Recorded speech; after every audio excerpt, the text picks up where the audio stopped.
Hi, I'd like to show off our new ink filling machine. It's comprised of a peristaltic pump, which has some control circuitry attached to it.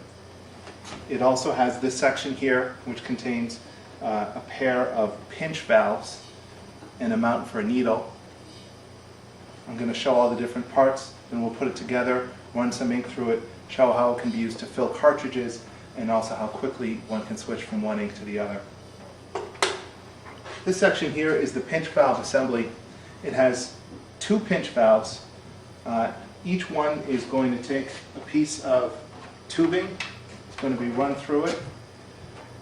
And there's a little pincher inside of there which is able to completely pinch off the tubing and block the flow of ink or of air so that we can create a vacuum. So I've mounted two of these pinch valves onto this assembly here. Nearby, I've placed a bracket onto which we're going to mount a needle down here. That's going to allow us to control the flow of ink going into the needle and the evacuation of the air from the cartridge so that we can draw a vacuum. This is what the back of the device looks like. You can see the back of the two pinch valves, and they're both simply wired up to this connector. This bracket here on the side allows us to mount it onto a work surface so that it's nice and sturdy. Then it can be plugged into the pump. The next part of the machine is this pump portion itself. It's a standard peristaltic pump. It's an inexpensive one. It's one of the cheapest ones we could find.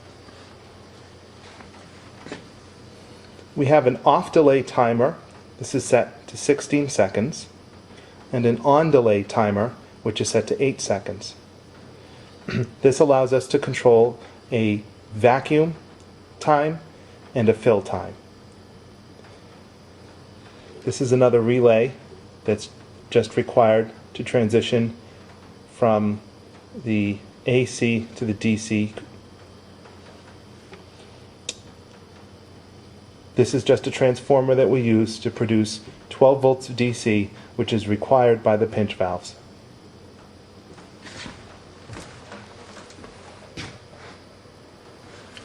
The power supply going into the pump is routed through this circuitry so that the circuits can control the power to the pump. They also provide a DC control for each of these two pinch valves. The mechanism is operated using this foot switch, which I'll move down to the floor. So this is going to hang off the back of the unit. There's the foot switch.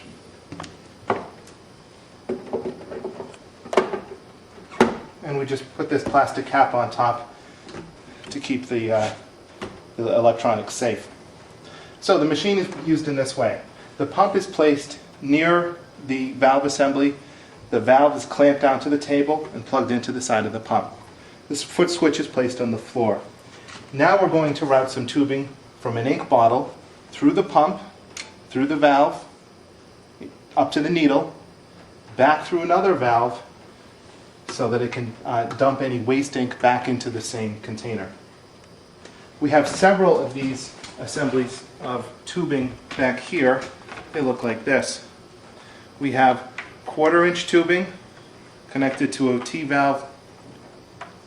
This section of the tubing, this thicker portion here, is a very malleable material which is recommended for use in a peristaltic pump like this.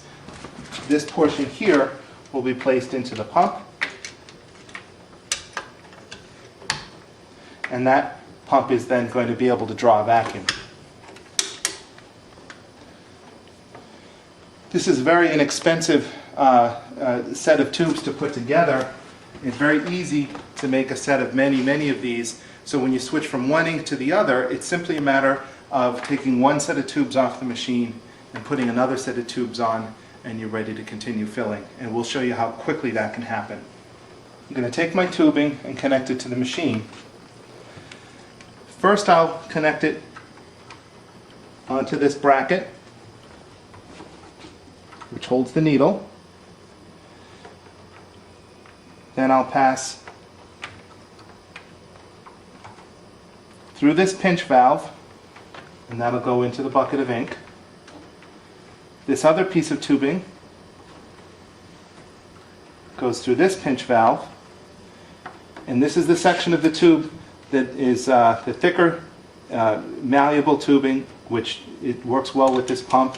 Just going to put it into the pump and lock it down. So these two tubes are going to be placed into the container.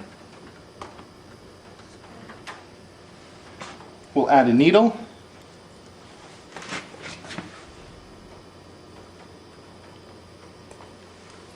And we can start to fill.